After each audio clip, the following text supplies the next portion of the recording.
السلام علیکم۔ قرآن مجید حیا کے متعلق ایک خوبصورت واقعے کی طرف اشارہ کرتا ہے جس سے مسلمان عورت کو یہ سبق بھی ملتا ہے کہ وہ کس طرح اپنے گھر سے نکلے۔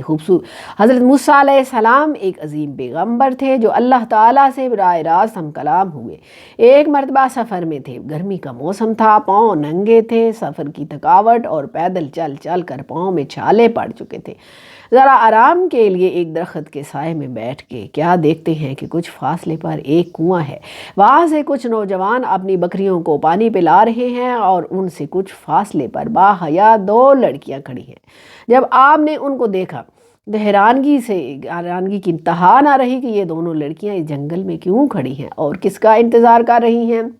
حضرت موسیٰ علیہ السلام نے جب وجہ دریافت کی تو پتہ چلا کہ ان کا کوئی بھائی نہیں، باپ بھی بوڑھا ہے، وہ اس قابل نہیں ہے کہ چل پھر سکے، اور وہ دونوں اپنی بکریوں کو پانی پلانے کے لیے آئے ہیں۔ جب تمام لوگ اپنے جانوروں کو پانی پلا کر چلے جائیں گے تو آخر میں یہ اپنی بکریوں کو پانی پلائیں گی۔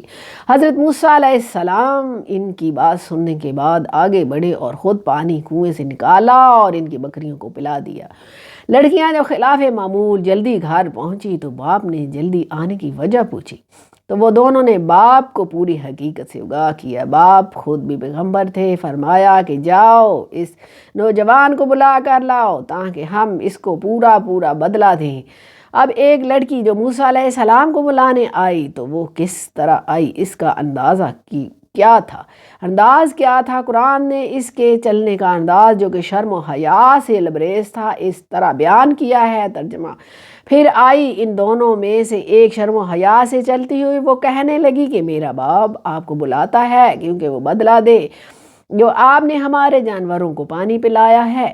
حضرت شعیب علیہ السلام کی بیٹی حضرت موسیٰ علیہ السلام کو بلانے آئی، شرم و حیا کا دامن نہیں چھوڑا، نگاہ نیچے تھی، بات بھی شرم و حیا کر کے کھل کر نہیں کی۔ اللہ تعالیٰ نے ان کی شرم اور قدو سے اس قدر پسند کیا کہ حیا کو محمد صلی اللہ علیہ وسلم پر نازل کر دیا تاکہ پوری امت کو، عورتوں کو پتہ چل جائے کہ جب وہ گھر سے نکلتی ہیں تو شرم و حیا سے عاری لوگوں کی طرح گردن اٹھا کر نہ چلیں بلکہ دھیمی چال اور شرافت و حیا ان پر واضح نظر آئے، جس سے شعیب علیہ السلام کی بیٹی شرم و حیا سے چلتی ہوئی آئی۔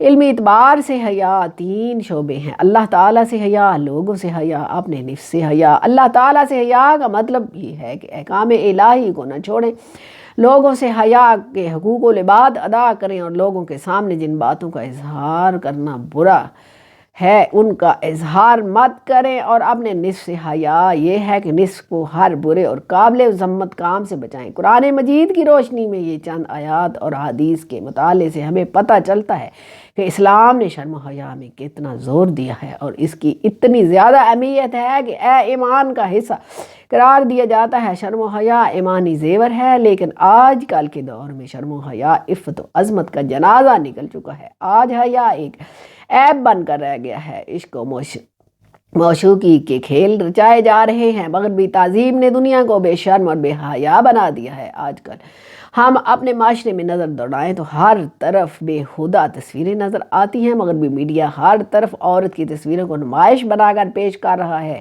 آپ کو مختلف چوکیوں اور چوراہوں پر ایسی سائن بورڈ نظر آئیں گے جہاں عورتوں کی تصویریں ذریعہ اشتہار برائے کمائی نظر آ رہی ہیں۔ عورتوں کی اس حالت کو دیکھ کر دل خون کے آنسو روتا ہے۔ پھر افسوس یہ ہوتا ہے کہ بے وقوف لوگ اسی کو آزادی نسواں اور حقوق نسواں کا نام دیتے ہیں۔ اپنی زندگی میں ہر قدم ایسے پھونک کر رکھیں کہ یہ قیمتی دولت آپ سے چھین نہ جائے۔